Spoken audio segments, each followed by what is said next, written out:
Boa noite a todas, a todos, a todes. Vou iniciar Boa noite. com audiodescrição.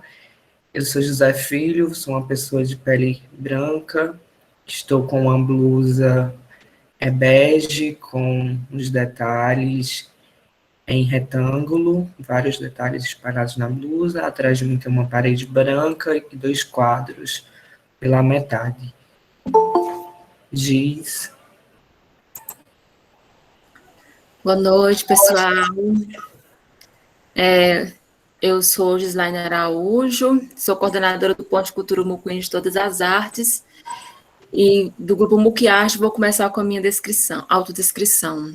Eu sou uma mulher negra, uso óculos, estou com meu cabelo amarrado no famoso coque abacaxi, meu cabelo é cacheado, estou usando uma blusa roxa com detalhes e flores. Atrás de mim tem uma cortina de fuxico.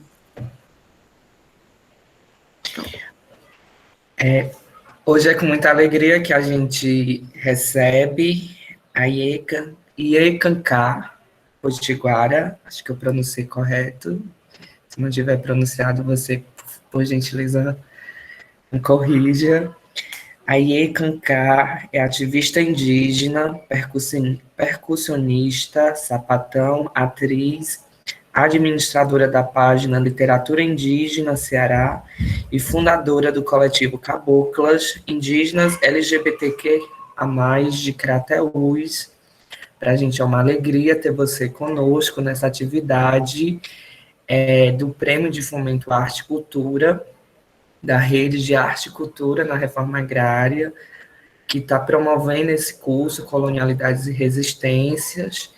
E temos como entidade representativa, como o Giz já trouxe, o Mucuim Todas as Artes, o Muquiarte, toda a rede de arte e cultura na Reforma Agrária, que é composta por 8 assentamentos espalhados pelo Estado e 2 aldeias indígenas que têm desenvolvido um conjunto de ações artísticas e culturais, formativas, políticas, com os coletivos de juventudes nos territórios da reforma agrária e nos territórios indígenas. E Iekanká, você pode fazer sua saudação inicial, após a gente vai colocar um trecho do documentário Terra Sem Pecado, e após Iekanká adentra a sua exposição.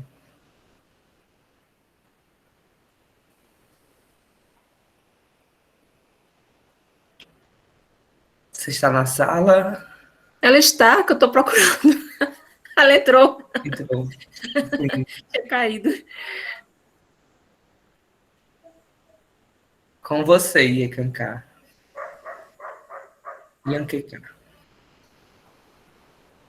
Nos escuta? Ah, sim, escuto.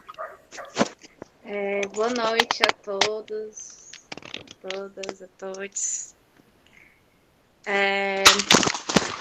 Sou Nhaquecã, Potiguara, daqui de Crateús. E também sou ativista indígena e fundadora do coletivo Caboclas, que é indígena LGBTQIA+, de Crateús. Ótimo. A gente vai colocar agora o vídeo e em seguida a gente entra com a apresentação da Iekanká.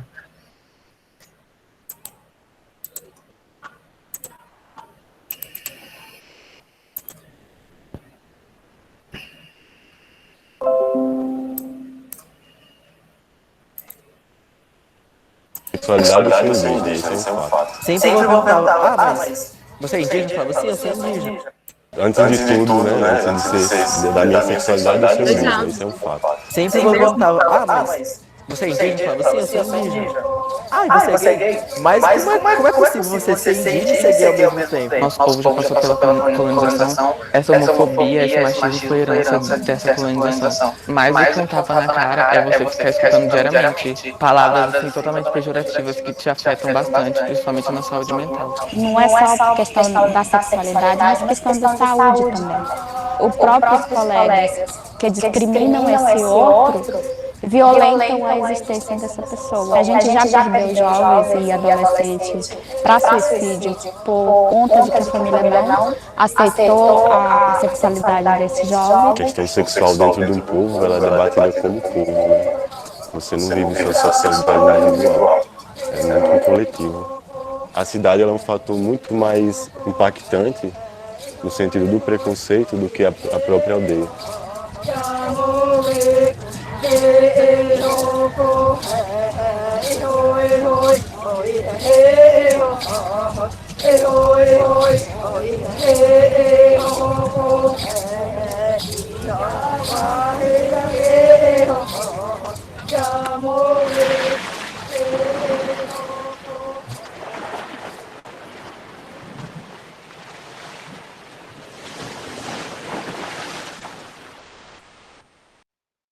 Eu passava por diariamente alguns xingamentos pelo povo mesmo da comunidade, até por fora, mas só que eu sentia mais dentro da comunidade por ser pessoas do meu povo. É como eu falei, né? Tem vários fatores aí principalmente na cidade, eles acabam categorizando a gente. E aí, como eu falei, o fato de ser indígena, ser nordestino e ser homossexual dentro do contexto da cidade é uma confusão grande para os não indígenas, né? Entender o que é que eu sou ali dentro, né? Os meus primos sempre começaram a falar, não, mas ele é diferente, ele deixa o cabelo crescer mais que os outros, ele anda mais com as meninas, ele anda mais com a mãe dele, ele fica mais com as tias, com os avós. Lá dentro da comunidade, tipo, as pessoas, muita gente são totalmente machistas, preconceituosas. Eu creio que seja mais por essa herança mesmo e também pela falta de conhecimento desses assuntos. O seu caminho que você está construindo começa a ser apagado, invisibilizado pelos seus próprios parentes, sabe? Muitas vezes. Naquela época eu apanhei um pouco da família, dos meus pais, assim. Falava que isso era errado.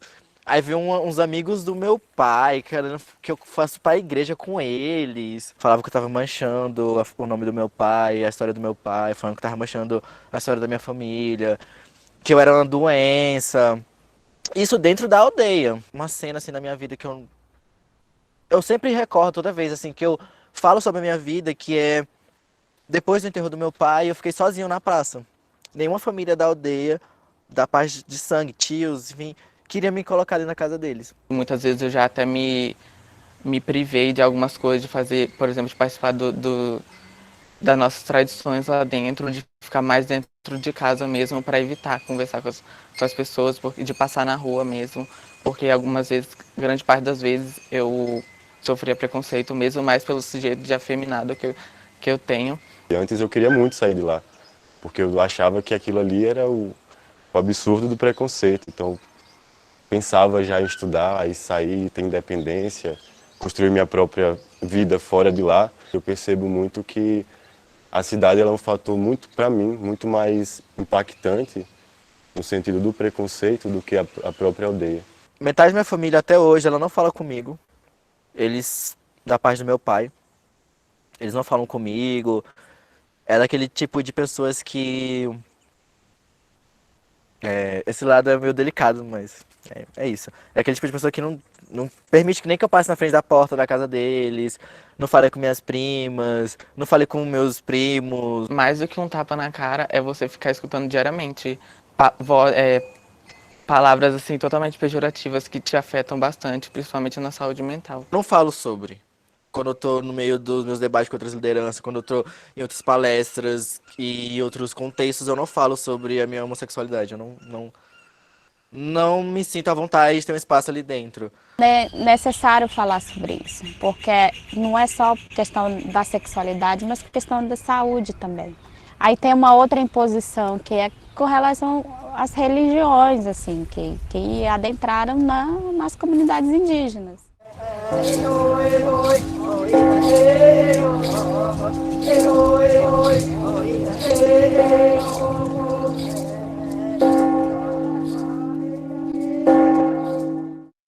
Dentro da comunidade, eu entendo que nosso povo já passou pela colonização e eu acho que essa essa homofobia, esse machismo foi herança dessa colonização. Já tinha isso, a nossa diversidade dentro das comunidades, antes da invasão, antes de tudo isso. Os não indígenas que trouxeram o preconceito, a homofobia, o machismo, que não era da nossa identidade cultural e tradicional, sabe? Sofria dentro da aldeia, claro, né? Tem essas mazelas da colonização toda. Meu povo foi catequizado, então tem igrejas lá dentro. Todo preconceito parte da igreja. Existem povos que aceitam, que não aceitam. Tem pessoas que falam, eu não tive essa dificuldade, mas em outros povos a gente vai enfrentar essa dificuldade. Existem casamentos homossexuais em outros povos, mas pode ser que no povo de um aluno ou de um colega nosso, isso não é bem aceito, porque há presença de igreja nesses lugares. Eu passei também, com meus 8 anos, assim, dentro da aldeia, achando que eu era o único, que estava tudo errado e pensando na parte cristã da igreja, inferno, tudo mais que colocam na gente.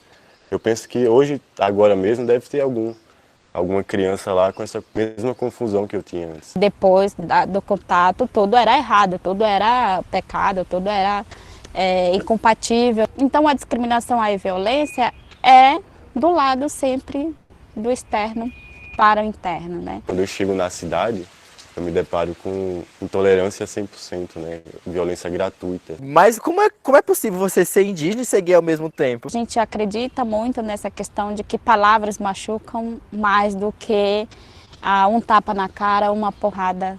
E a nossa preocupação com relação aos indígenas, ela triplica porque a gente já sofre violência e discriminação por sermos indígenas.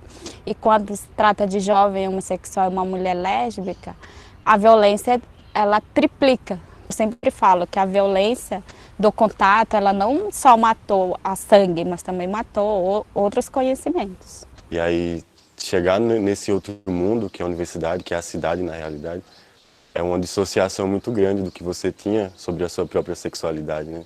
Você não tem referência no povo sobre isso, você não aprende a viver a sua sexualidade. É que a gente precisa protagonizar também essa discussão, porque ela é uma pauta que atinge diretamente os jovens, que a gente já perdeu jovens e adolescentes para suicídio por conta de que a família não aceitou a sexualidade desse jovem. Isso me dá muita aflição, eu estando na instituição, conhecendo as coisas e eu não consegui aplicar isso lá dentro, né? Eu quero muito trabalhar isso, levar para ajudar essas crianças lá dentro que estão passando pela mesma situação que eu já passei, de chegar ao ponto de querer desistir da própria vida, por exemplo, que tem vários casos, né? Então, muitas vezes eu só queria conversar ou chorar com alguém. E aí você vive essa vida todinha sem alguém do seu lado para conversar, né? Você não tem referência, você não sabe o que está acontecendo. Acho que bom a gente procurar também um acolhimento, tipo, procurar em algo pra gente se fortalecer mesmo. Da nossa parte é tentar sermos parte dessa luta também, dizer que eles não estão sozinhos, porque para nós a violência é todo dia, a discriminação é todo dia, então a gente tenta fazer com que essa situação possa diminuir ou que a gente possa salvar um jovem, uma jovem de morte ou de violência. E ser indígena dentro desse meio, ser LGBT, ser homossexual, ser lésbico, enfim, é muito forte. Eu acho que a falta do conhecimento, do entendimento faz as pessoas serem mais ignorantes do que algumas outras, assim. Um grande desafio discutir isso com o coletivo, né? Porque é uma temática que ainda está no início. Não é qualquer um que trata da temática LGBT. E quando se trata de povos indígenas, há sempre uma outra preocupação. Ser lutas, agregar conhecimento a essa causa também. Porque é uma pauta que a gente, juventude indígena, está trazendo muito, é a pauta LGBT. Todo esse preconceito, ele parte dessas mazelas aí dos colonizadores. Infelizmente, muita gente trabalha, tem isso muito forte e reproduz muito forte dentro das aldeias.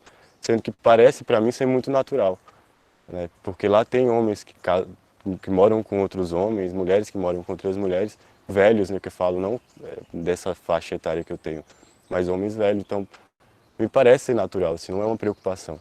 Mas a cidade, todo esse contexto não indígena, ele interfere muito.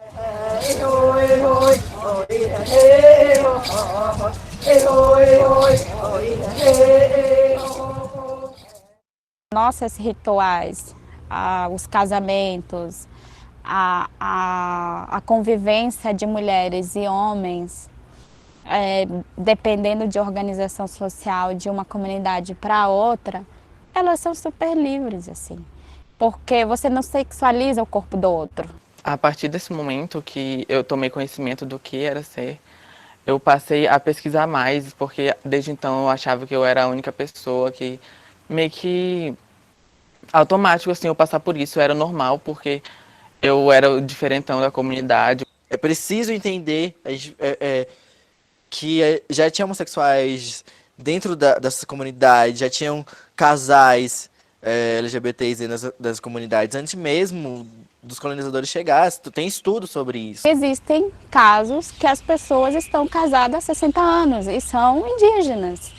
E a comunidade sempre soube, mas eles não são vistos como diferentes. Eles têm aquela prática, eles continuam vivenciando isso e vivem isso, assim. Essa questão do seio familiar, ela é além de você reproduzir a geração familiar, mas que existe amor, que outras famílias é possível. Tive várias experiências ruins, né, que me fortaleceram, me entristeceram bastante, mas de uma forma geral eu trago isso muito forte para minha reafirmação quanto indígena, principalmente, né? A universidade é um espaço importante para você construir isso.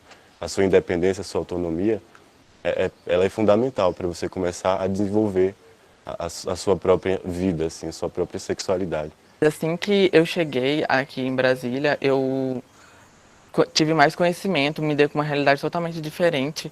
Então, foi assim para mim muito expandiu esse meu conhecimento, né? Entrar no ensino superior é um mecanismo que a gente consegue para ocupar todos os espaços de direito dentro do Estado. Estar na universidade e contextualizar isso entre nós, a gente passa a entender melhor os direitos, como lutar pelos seus direitos, pela a visibilização do respeito, porque a gente está atrás, primeiro, questão de respeitar o diferente. O contexto urbano acadêmico, ele só me fortaleceu no conhecimento para conseguir falar sobre isso com o meu povo. Eu acho que é isso, minha essência não mudou, só que eu agora sei me defender, sei os meios que eu posso utilizar. Já não tenho mais tanto medo de falar sobre isso, sabe? Eu não tenho mais tanto medo de... então a gente não vai reconhecer ele, a gente não vai isso. Porque eu não preciso de reconhecimento de outras pessoas, eu preciso do meu auto-reconhecimento. Eu preciso de me entender e me respeitar primeiro. Essa troca, ela dá essa força, né, coletiva para a gente se juntar mesmo, assim, enquanto povo e dizer, olha, nós estamos aqui e fazemos parte disso também.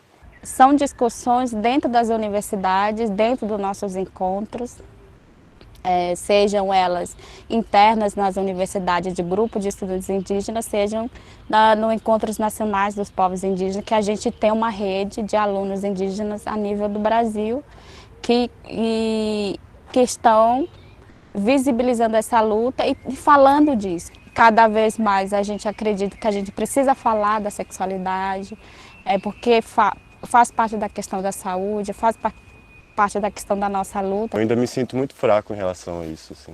Eu tento trabalhar com quem está próximo de mim, mas eu espero que seja uma pauta discutida de baixo para cima, né, e não de cima para baixo. Futuramente eu espero que essa seja uma discussão aberta, sabe, como outras discussões dentro da pauta indígena são. Eu quero que a discussão saia de lá para chegar até aqui, para a gente chegar aqui já sabendo.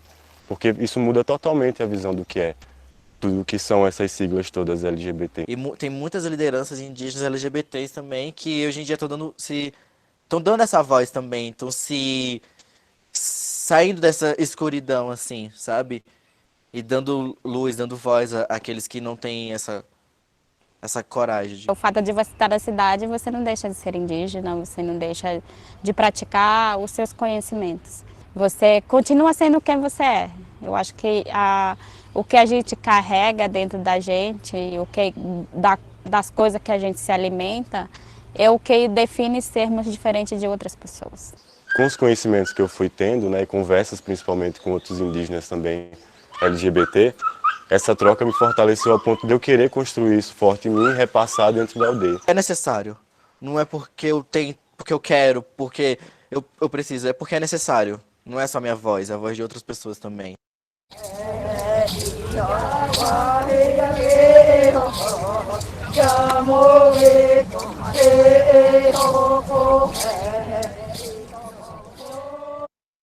Eu acho que é isso, um mecanismo que a gente tem para a gente fortalecer mesmo os povos indígenas. Sempre que eu volto para a aldeia eu faço isso, eu junto a galera, assim, a gente conversa sobre isso lá. O que a gente tenta fazer é esse diálogo, de conhecer seus direitos, lutar por esses direitos e se fazerem respeitados. Que sejamos livres, que sejamos reconhecidos enquanto humanos de direito e que podemos andar livremente conforme a nossa escolha. Nascemos e queremos ser respeitados dessa forma. A partir de mim, eu acho que não possa parar por aí, entendeu? Lá dentro da comunidade, eu acho que as pessoas tomem mais coragem de ser quem são, assim. Eu acho que isso é bem importante. Eu tô aqui, vou tentar dar a minha contribuição da melhor forma possível. E a nossa luta é que, para dizer, existimos, somos diferentes, queremos ser respeitados, queremos viver e sobreviver nesse meio. Sempre tem pedras no caminho, a gente só tem que passar por cima, às vezes. Então, ser uma nova liderança e ser LGBT no contexto indígena é ser resistência.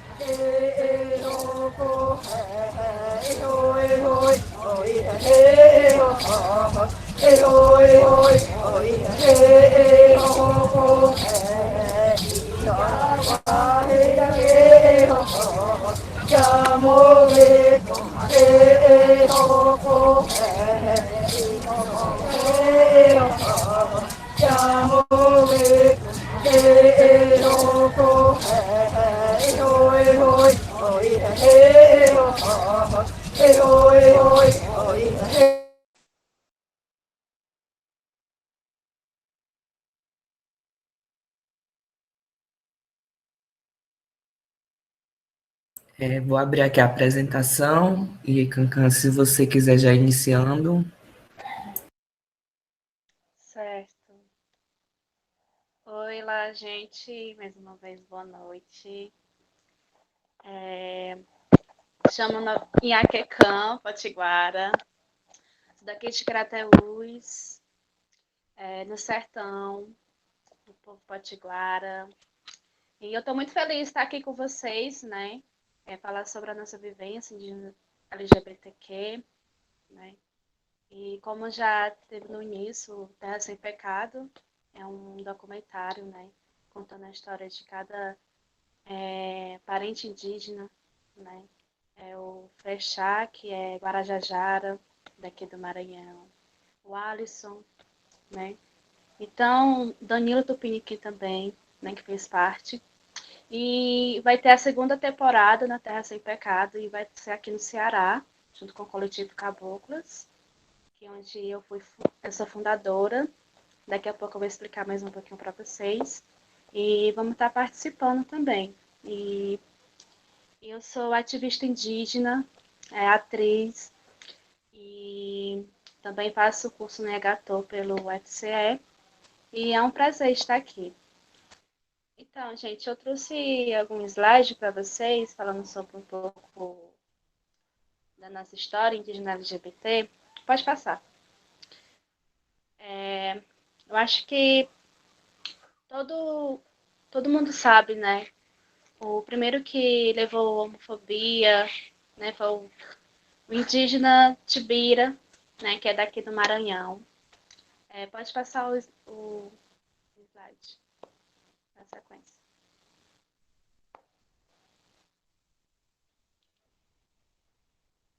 Aqui não tá dando certo não, é?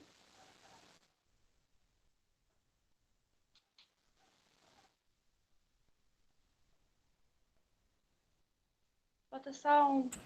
Tá aparecendo? Passou de mim. Passou demais. Pronto, tá aí. Obrigada. Deixa eu botar aqui. Então, aí é o Tibira, né?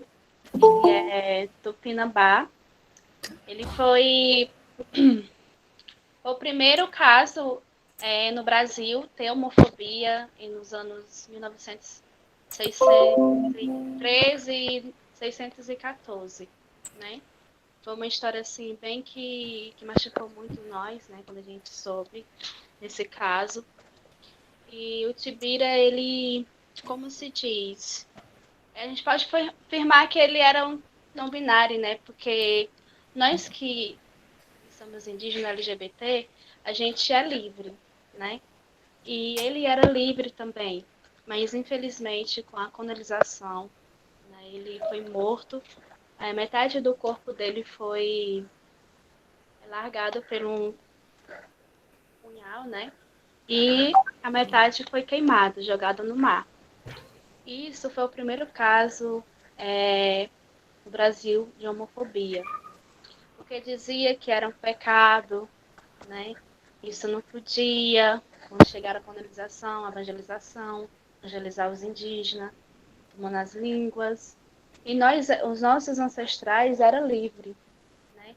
Podia ficar quem quiser, era uma coisa maravilhosa, mas infelizmente com essa colonização que chegou no Brasil, né? Tirou o Tibira. Mas assim, a gente sabe que como o preconceito é tão grande dentro de alguns povos também, porque a gente sofre preconceito, né? E a homofobia dentro do movimento indígena é muito grande.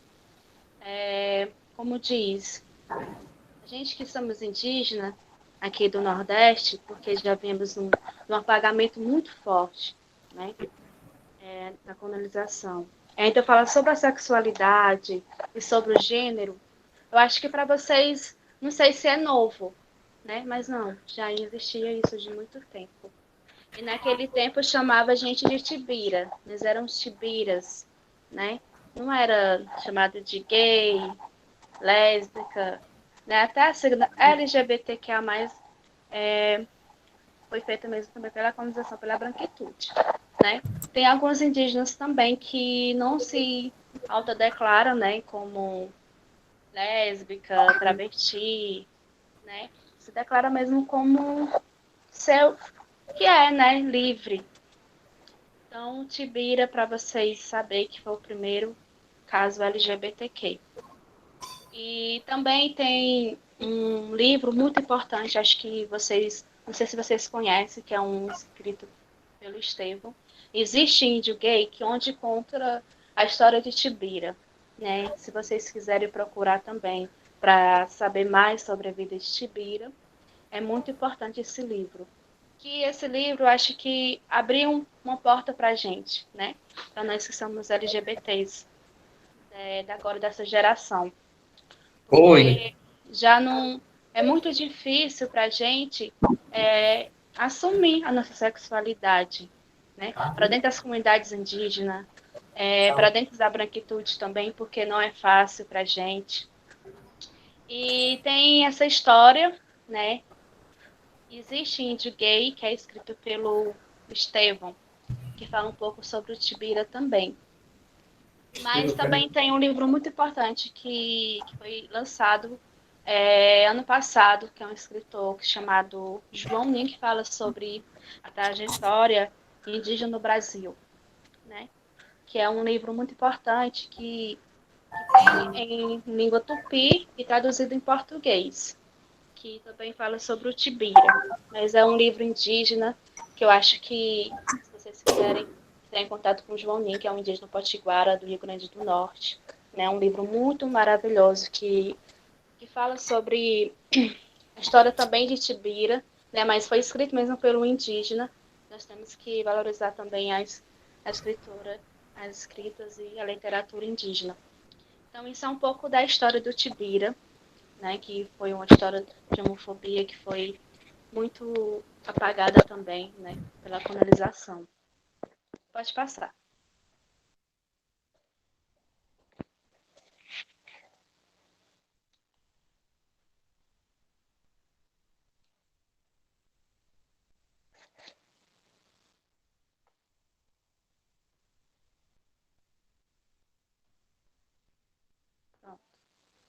É, aqui é alguns, como vocês viram no, no documentário, né? Aqui é o indígena Danilo Tupiniquim. Aqui ele está falando alguns sofrimentos, né, do preconceito que nós indígenas sofremos dentro da universidade, né? Não só dentro da universidade, mas fora das aldeias, né? No contexto urbano também, porque a gente é dos indígenas que moram no contexto urbano, né? E ele fala sobre esse preconceito que tem dentro da universidade. E ele escreveu um artigo em 2019 sobre um indígena gay dentro da aldeia e fora da aldeia, onde fala sobre a vida dele, né, como saiu, como foi aceito dentro da universidade. Né? O Danilo Tupiniquim, ele milita muito dentro da universidade, né, falando sobre as causas indígenas e as causas LGBT, né, que foi da primeira, assim, quando levou o tema, foi na TL, que acho que Acampamento dos Povos Indígenas, que foi levado a primeira vez, foi esse ano, né, sobre as temáticas LGBT indígena, onde que o Danilo também, ele fez essa participação, né, falando sobre o preconceito, né, que sofre dentro da comunidade e dentro da aldeia também. Então, aqui é o Danilo Tupiniquim, que ele fala sobre isso, né, sobre esse preconceito que a gente sofre, né, como se diz, já não basta ser índio, tem que ser gay. Sim, tem que ser gay, tem que ser sapatão, tem que ser travesti, né? Então, esses casos são muito fortes dentro das comunidades, né? E dentro das universidades também. Pode passar.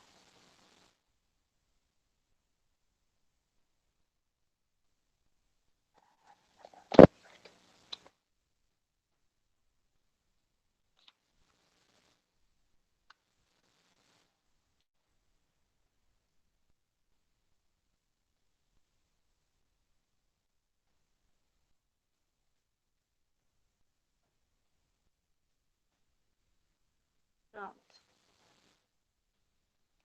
Então, aqui tem um coletivo para vocês conhecerem também, se aprofundar, é o coletivo Tibira, né?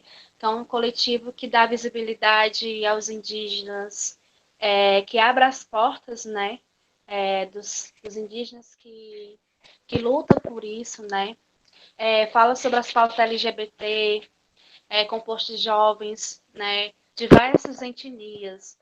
Foi fundado pela Catumirim, né, mas tem outros cofundadores, tem da etnia Tuxá, Tupinambá, Terena e várias outras etnias também, né, que traz as pautas indígena, gay, lésbica, bi, travesti e transgêneros, né, que abre essa porta para a gente estar dialogando, estar postando, estar falando da nossa vivência, nossa biografia também, que do coletivo Tibira, que foi criado em 2018, né, com a abertura, como vocês sabem que essa visibilidade foi tão grande para o Brasil, né, que só tinha 50 seguidores, que eram nós mesmos, né, que faz essa parte, e hoje tem várias pessoas que seguem e acompanham, né, o coletivo Tibira, que foi o primeiro coletivo que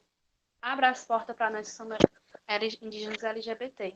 Que daí que eu conheci vários parentes, né? Porque como eu sou uma mulher sapatão, daqui de Crateús, ainda nordestina, não é fácil, né? E quando eu me coloquei no coletivo Tibira na primeira vez, foi um pouco difícil para mim. Mas hoje eu posso dizer que eu tenho muito orgulho de ser uma indígena, uma mulher sapatão, que dá visibilidade, dá vozes para outras mulheres também, né? E então esse aí é o coletivo Tibira que vocês podem acompanhar na página também, tá?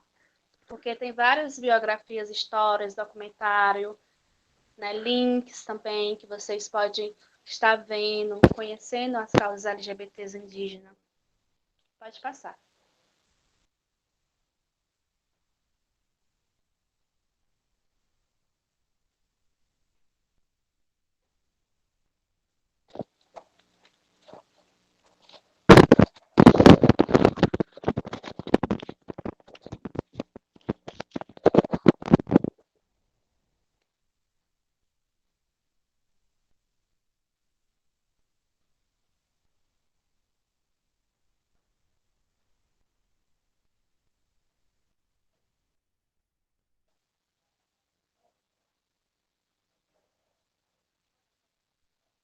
tá aparecendo para mim. Agora sim.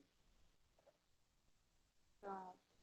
Então, aí são algumas indicações, né, de documentários também que vocês podem estar acessando, né? Alguns materiais também. Tem alguns desenhos também, né, que vocês podem estar acessando, lendo, como já teve aqui no começo. Tem um documentário também onde eu fiz parte e alguns do coletivo Tibira fez parte, que é do Peludar. Foi o primeiro documentário, né? Foi feito. E quem quiser estar acessando, só acessar Peludar, que vocês vão estar lá acompanhando algumas histórias LGBT dentro das comunidades indígenas, né? Tem documentários de familiares também falando sobre a aceitação, né, da família, porque a gente tem casos que não é como a gente tem várias línguas, né, 200 línguas, e fora que tem umas que estão retintas. E são diferentes, né? Tem indígenas, tem etnias que aceita, né? Mas tem outras etnias que não, né? Como dançar um toré. Aqui a gente tem um toré e tem um torém. Cada um tem uma vivência diferente, né? Eu não posso por exemplo, chegar numa aldeia Tuxá com uma namorada minha, se eu não sei se eles vão receber. A gente tem que ver também a vivência de cada povo, né? Então, o documentário Pelo Dar fala sobre isso. E vocês quiserem também acessar. Isso aqui são alguns documentários para vocês acessarem também para saber sobre as nossas vivências LGBTQ. Pode passar. Aqui é um coletivo Caboclas, né, que é um coletivo indígena LGBT de Crateús, né, que é o primeiro coletivo do Nordeste e no Sertão que foi criado, né, fundado por mim, Jéssica Iaquican, e o cofundador Tiago Potiguara Guarani. Vou explicar um pouco do coletivo, que o coletivo, eu já participei de vários coletivos, né, não indígena, e às vezes eu não me via ser aceita dentro dos coletivos brancos, né? E quando eu falava sobre as causas, não deixava eu falar. O que eu fiz? Me sentei com o parente, colocamos as pautas, né? Algumas dificuldades que os parentes que são LGBTs, que dentro da assembleia, dentro dos encontros, não é falado, né? O preconceito é grande também, né? O machismo. E daí foi fundado em 2019, né?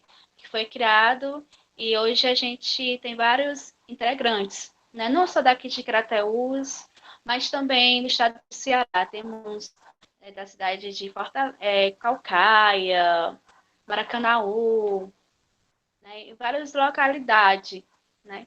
E o coletivo Caboclas, ele abre esse espaço. E não é fácil mesmo fundar um coletivo, ainda mais LGBT, indígena, né? Eu sei que eu falo sempre para os meus parentes que não saia do armário agora, porque quando a gente recebe esses preconceitos dentro das comunidades indígenas, é muito forte, é muitas demandas, né? É muito preconceito que mexe muito com o psicológico da gente, né? Atacado, físico, virtual. Ainda assumir uma bandeira LGBT, levar, né? Não é fácil. E quando eu levantei a primeira bandeira LGBT dentro do Toré, eu fiquei assim um pouco com medo. Será que eu consigo levantar? Aí eu acho que foi a força de Tibira e a força dos meus encantados que me deram essa força. Eu consegui levantar a bandeira LGBT. Eu fui a primeira indígena aqui do Ceará a levantar a bandeira LGBT dentro de uma dança sagrada que é o Toré. E daí foi passando, né? Muitos entraram em contato com a gente, porque a gente recebe todos, né? Todos os parentes. E sempre a gente tem um encontro, uma conversa, né? A gente dialoga. Mas como a gente está em pandemia, estamos só pensando mesmo virtual. Mas hoje o coletivo está sendo bem visto, né? Já participamos de vários festivais online, né? Pelo Google Meet também. Já participamos de festivais na Ala, né? Que é a América Latina, na Bolívia também, né? Já participamos da Mídia Ninja e também do Festival de Argentina, que é um festival que todo ano tem, e o Coletivo Caboclas participou também. Então, isso foi um pouco da história, né, que a gente passamos com as dificuldades que enfrentamos também, né? Como se diz, já não basta ser indígena, tem que ser sapatão. Tem que ser sapatão, tem que ser travesti mesmo, levantar a bandeira, né, e erguer. E para ser indígena, tem que resistir e resistir, porque não é fácil para a gente. Então, gente, isso é só um pouco do trabalho, porque a gente está nesse mês do orgulho, né? Que é um mês que chama muita gente, né? É igual o dia 19 de abril, só querem lembrar dos indígenas dia 19 de abril. E que só querem lembrar das causas LGBTs quando é mês do orgulho, né? Mas vocês também têm que ver que a gente está num mês do orgulho, estamos preparando vários tipos de live, né? Vários convidados e convidadas. O Coletivo Caboclas está nesse mês de live, vai começar agora no dia 17, né? Quem quiser acompanhar, seguir nas redes sociais, Indígenas LGBT de Crateús. E vai ter uma semana, uma série de live, né? E também o coletivo já fez várias ações, como está fazendo ações agora na Casa de Reza do Pajé, que é uma casa que ajuda a gente no nossos encantados, que dá força, né? E estamos nessa campanha. Quem quiser estar ajudando também, com qualquer quantia, será bem-vindo também, tá bom, gente? Então, mais uma vez, muito obrigada. Acesse os links também, né? Aqui está sendo o fundador Jéssica e o Tiago, tem os integrantes, tem vários parentes que participam de cada etnia. Aqui no Ceará a gente temos 14 etnias, mas fora que tem vários parentes que estão em retomada, né? Então é isso, gente. Foi um prazer estar aqui com vocês e vamos estar debatendo e continuar. Catureté. Catureté, obrigada.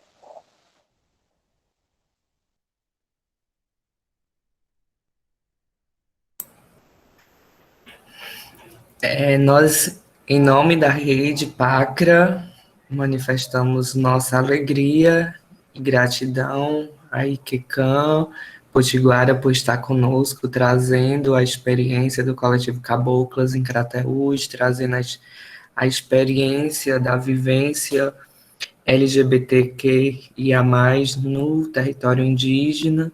E agora, para aprofundar essa discussão, a gente abre para o debate, e aí nós temos tanto o chat para colocar a questão, como sinalizar aí a mãozinha e abrir o microfone e fazer a pergunta diretamente.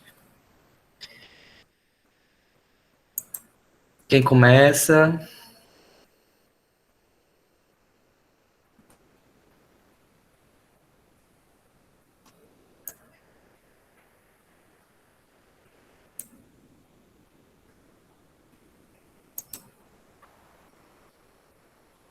Vamos lá, pessoal.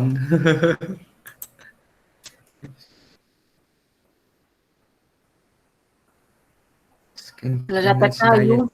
Ela caiu. Ela vai estar voltando, já deve ser a internet.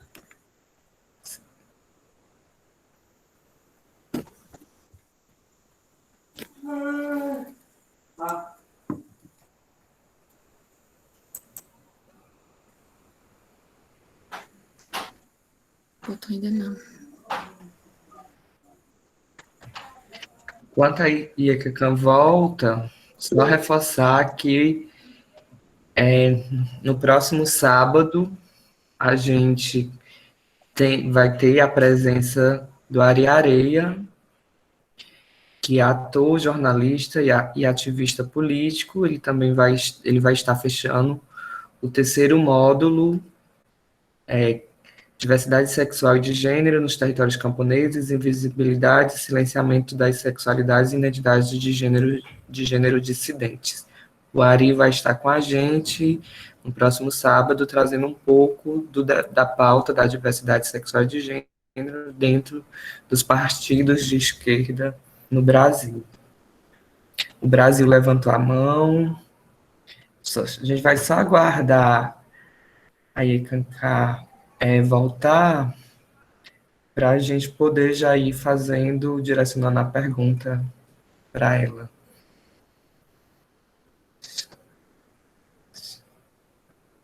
Só ver aqui. Então, vai no privado dela, Zé. Sim. Internet mesmo. Porque essas internet é assim, quando a gente trabalha com elas. Filho, Brasil. Oi, Brasil. Sim. Eu acompanhei o documentário, assim, enquanto eu estava indo fazer um pagamento no banco, então eu apenas escutei o documentário, as falas, sinal, muito bonitas, muito chocantes até, né? E assim, eu não sabia da existência desse coletivo, né? Mas me impressionou muito pela atitude que as pessoas elas tomam em relação a essa problemática, né, que a sociedade impõe às culturas, né? Então, deixa eu só ligar aqui uma luz, que eu estou no escuro, e para a luz, né? Acho que agora vocês conseguem visualizar. Então, assim, eu queria perguntar para mim, né, que eu não consegui decorar o nome, né, que é um pouco difícil. Assim, se hoje, assim, na atualidade, assim, nos últimos tempos, ela percebe que há uma possibilidade de eles, das etnias indígenas, dos grupos indígenas, desses povos, de ser mais maleável com essa situação. Porque eu assim, pensando assim, a partir dos depoimentos que eu escutei, que é uma opressão muito grande que esses povos, essas pessoas sentem, né? Eu lembro muito bem do documentário, do início daquela pessoa, que eu não lembro o nome, quando ele falava do sepultamento do pai dele, né? Que ele ficou sozinho e simplesmente ninguém o chamou para uma casa, para um local, para nada, né? Então, assim, é até uma forma cruel que as nossas sociedades elas têm de lidar com o diferente, né? Porque é exatamente essa diferença que existe nas pessoas, nos grupos sociais, que torna os seres humanos muito melhores, né? E eles conseguem progredir muito mais. Então, a negação que se faz a esses grupos é de uma violência e a gente fica pensando, meu Deus, até que ponto o ser humano ele avançou em tanta coisa e, ao mesmo tempo, ele estagnou ou regrediu em algumas situações. Então, eu queria saber da moça aí, da jovem aí, como é que ela encara essa realidade hoje no nosso dia a dia, agora nesses dias do século XXI, se por exemplo, o contexto de pandemia que a gente está vivendo hoje, se isso também afetou de forma negativa a vida deles, se isso complicou ainda mais, porque a gente tem percebido que, por exemplo, a questão da violência contra a mulher aumentou, a violência contra os LGBTs tradicionais, como eu não sabia que existia desse grupo, também aumentou. E em relação a eles, como é que eles estão vivendo nesses tempos de pandemia, que já é uma complicação, além daqueles problemas que eles já enfrentaram nesse período, tá? Então, um grande abraço para todos e todas. Assim, muito boa discussão, e depois eu queria saber se esse documentário está disponível para eu poder assistir novamente. Assistir, que eu só fiz ouvir, né? Sim. Esse documentário está no YouTube.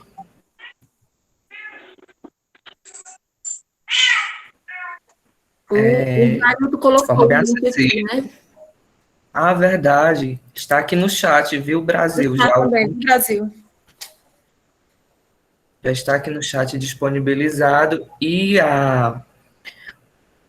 Ela citou a pesquisa do Rafael Estevão sobre a questão da homossexualidade nos territórios indígenas. É uma pesquisa que também vale muito a pena dar uma lida. Ela está disponibilizada no Drive do curso. A gente já disponibilizou, inclusive, a gente vai socializar de novo as pastas. E é um material muito importante para aprofundar todas as questões que tanto o documentário trata, como ela trouxe agora na fala dela. Estou aqui tentando ligar para ela para ver o que foi que houve, porque ela caiu e não retornou mais.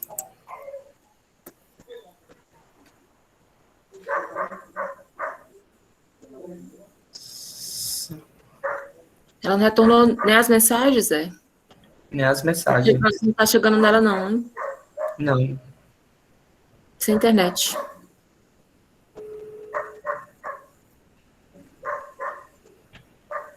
Mas enquanto isso,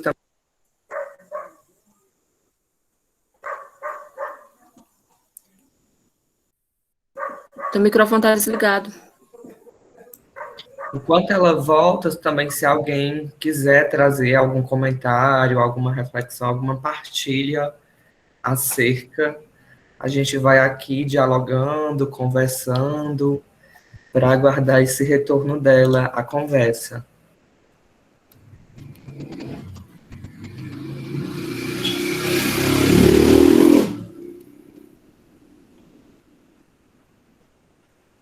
Estamos. Ah, pronto. Pronto, caiu, foi tudo. O Zé também caiu. Vamos esperar mais um pouco, gente. Ver se volta. Porque esses são os desafios do nosso dia a dia.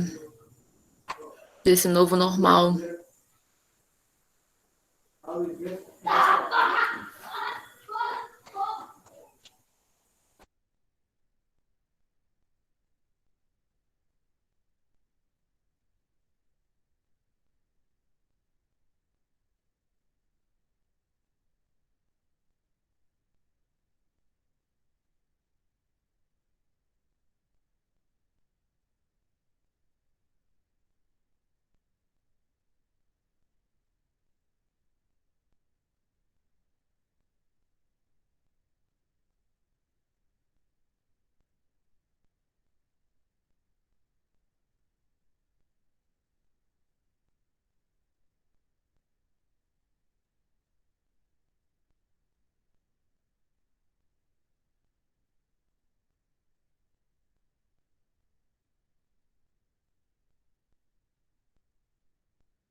Então, pessoal, algum comentário? A gente pode fazer.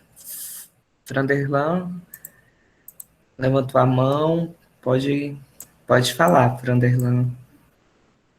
Eu estou aqui na tentativa de encontrá-la.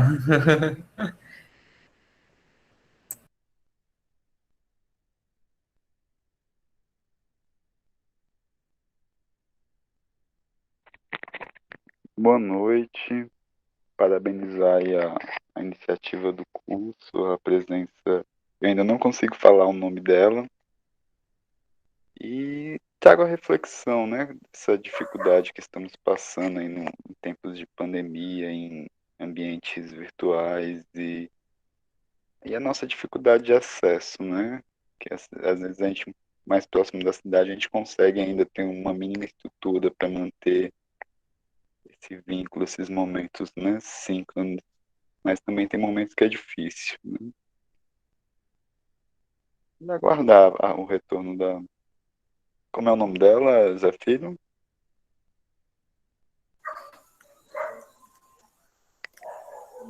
E o... Gente, eu também tenho dificuldade de falar o nome dela, tá igual o meu, né, Flanderlan? É, O meu também não é o mais simples, né? é Gislaine. E Ângela, O meu é Gislaine. isso.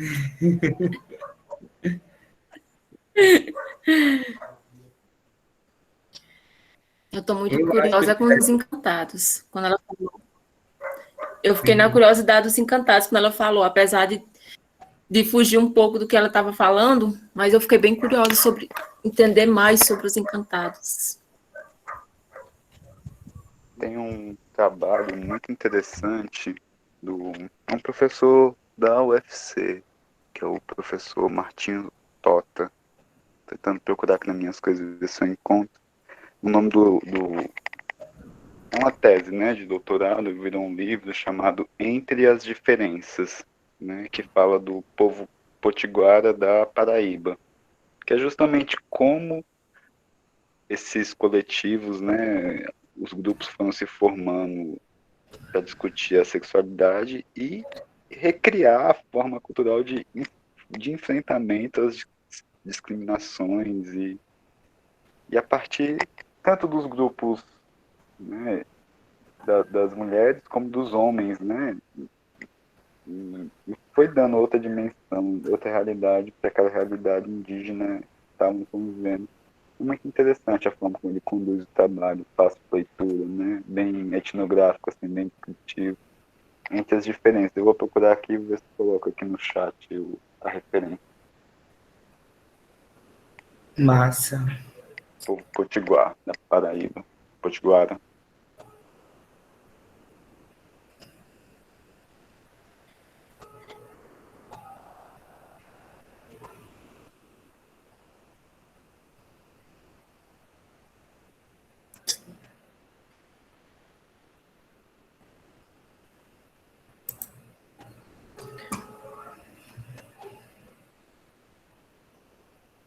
Vamos aguardar aqui só mais um pouco.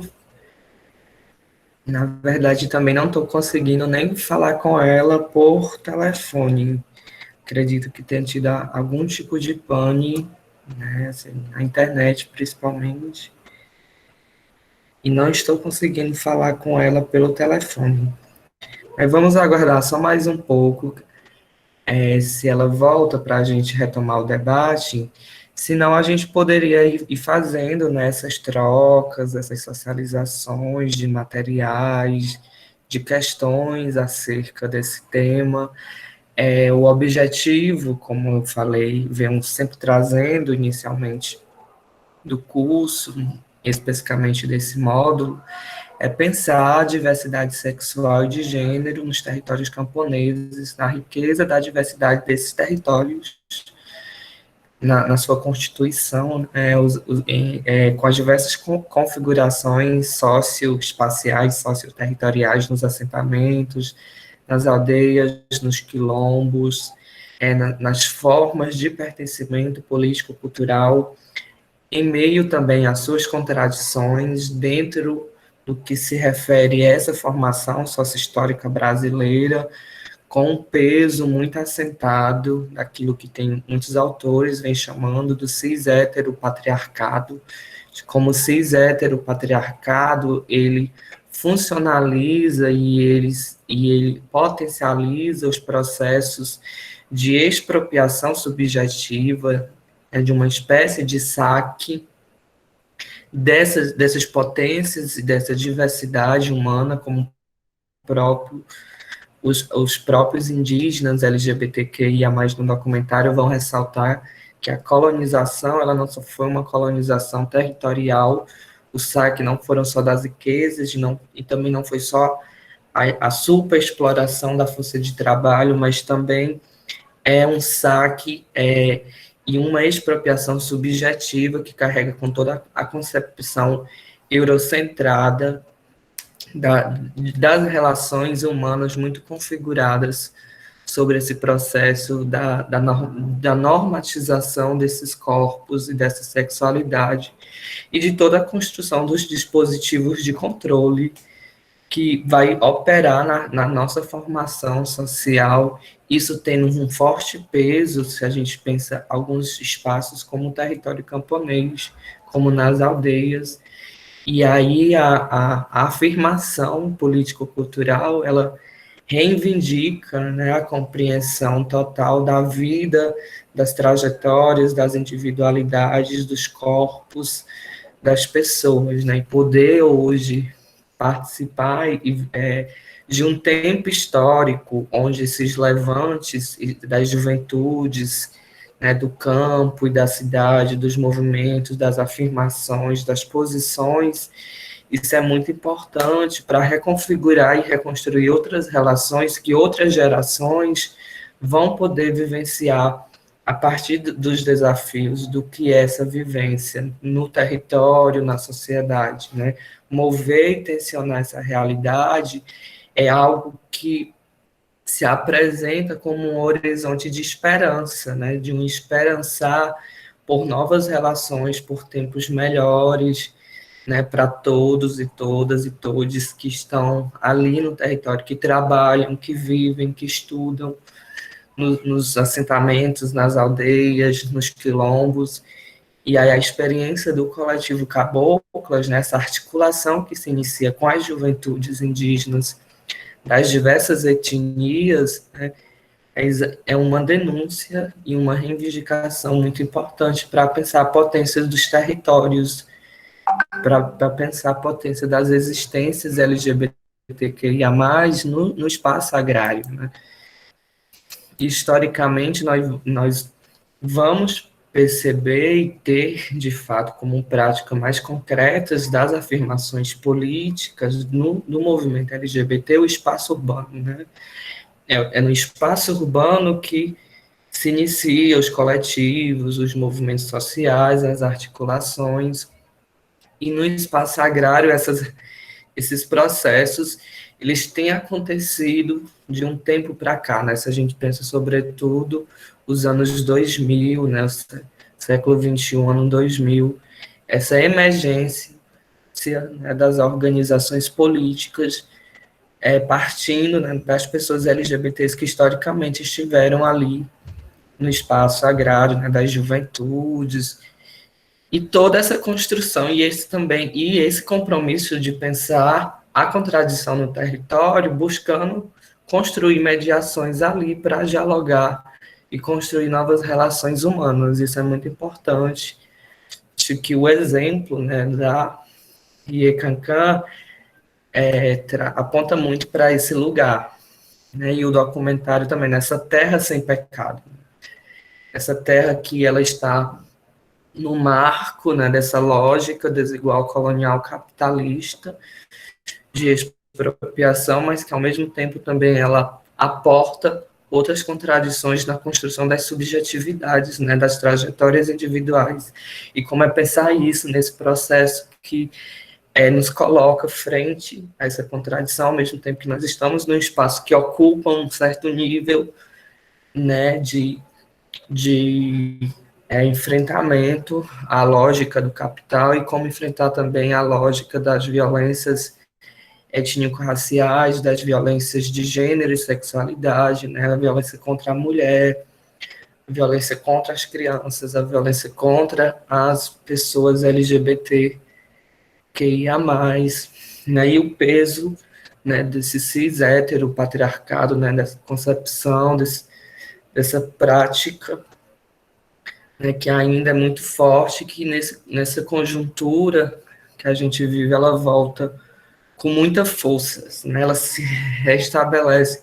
A gente iniciou hoje também ouvindo a música Roda Viva, que foi regravada pelo Francisco Elombre, que tem um trecho do Chico Buarque, que ele vai falar, né, que são os filhos, né, os familiares do pessoal que, né, dessa parcela da sociedade, né, que defende a morte, que defende a tortura, né, que pratica e naturaliza os discursos de ódio, esse grupo, né, que domina e que está operando por dentro do Estado, por dentro das legislações, né, nessa apropriação privada dos processos, né, e que isso nesse contexto, né, volta ou se potencializa, né, de forma muito assustadora, se a gente pensa os ataques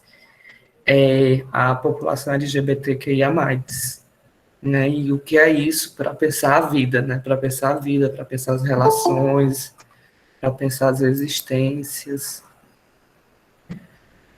Gente, eu vou disponibilizar a frequência, se alguém mais quiser trazer comentários, questões. Acho que ela está voltando. A mensagem que eu mandei chegou.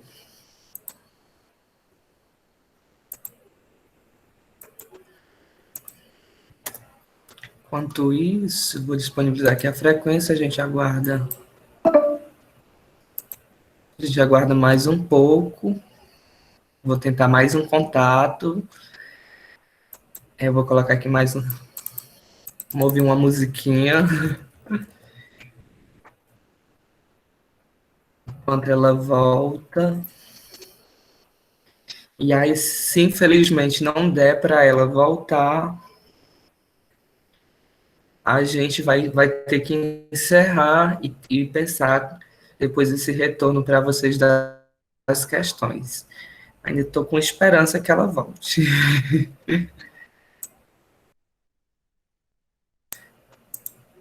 A gente vai assinando a frequência, vamos ouvir aqui só mais uma musiquinha e aí ver se ela volta de fato.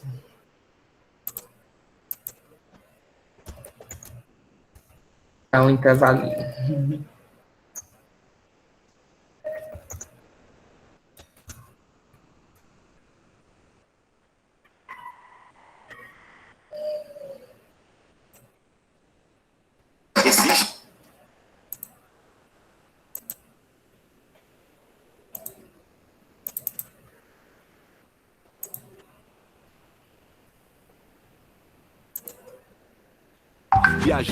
Viajar com até 50% de desconto. Com a 123milhas.com você já programa sua viagem.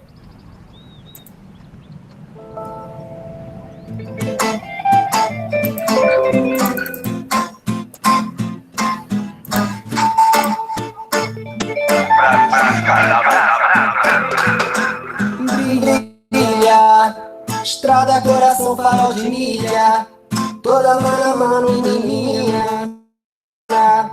Segue na batida do amor. Com força que a joia pra cima. Rompe os bons costumes da família. Explode o sentimento sem pudor.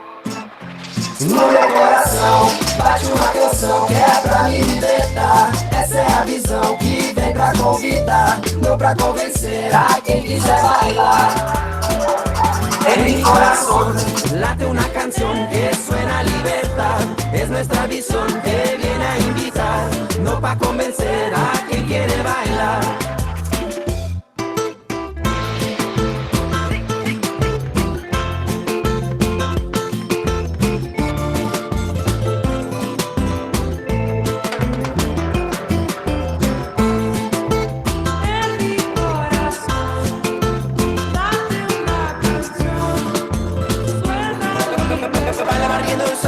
Cabello, me llevas al cielo con esa mirada, a esa mirada caliente y sudada que me deja loco, tan lleno de amor.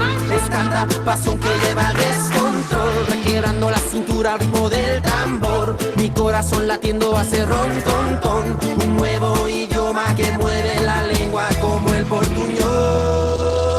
No meu coração bate uma canção que é pra me libertar. Essa é a visão que vem pra convidar, não pra convencer a quem quiser bailar. En mi corazón late una canción que suena a libertad. Es nuestra visión que viene a invitar, no pa' convencer a quien quiere bailar.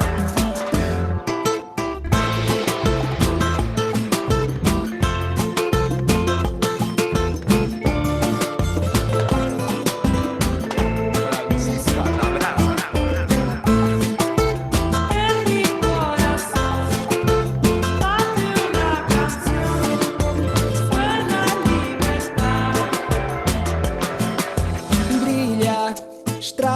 coração farol de milha, toda mano a mano, mini mina, segue na batida do amor. Imã, força que atrás, joga pra cima, rompe os bons costumes da família, explode o sentimento sem pudor. No meu coração bate uma canção que é pra me libertar. Essa é a visão que vem pra convidar, não pra convencer a quem quiser bailar. En mi corazón late una canción que suena a libertad. Es nuestra visión que viene a invitar, no para convencer a quien quiere bailar.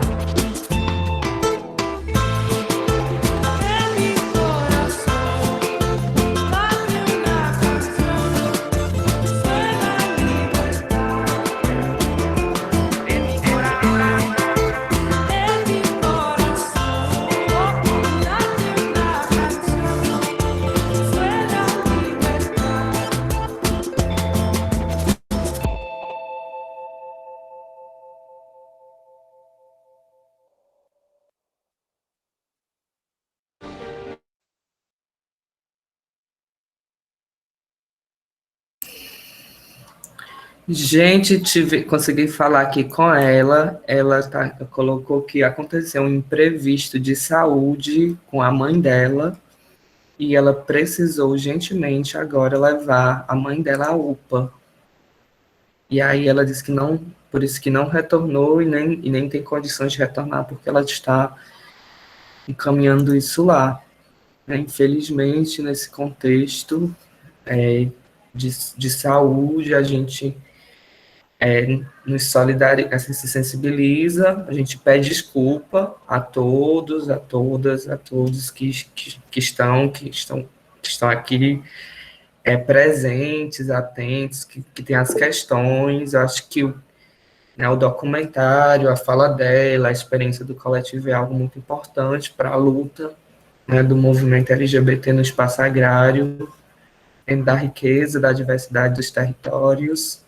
No sábado que vem, a gente conclui esse módulo, terceiro módulo, com Área e Areia. A gente reforça o convite, durante a semana a gente vai estar fazendo os posts e o comunicado no grupo, e é isso. Infelizmente, as questões da vida, elas chegam, elas acontecem, os imprevistos. A gente pede desculpas e agradece vocês, e a gente se encontra no sábado para concluir essa discussão. Então, boa noite e até lá. Boa noite, pessoal. Tchau. Boa noite, gente. Até sábado. Até sábado. Até. Se Deus quiser.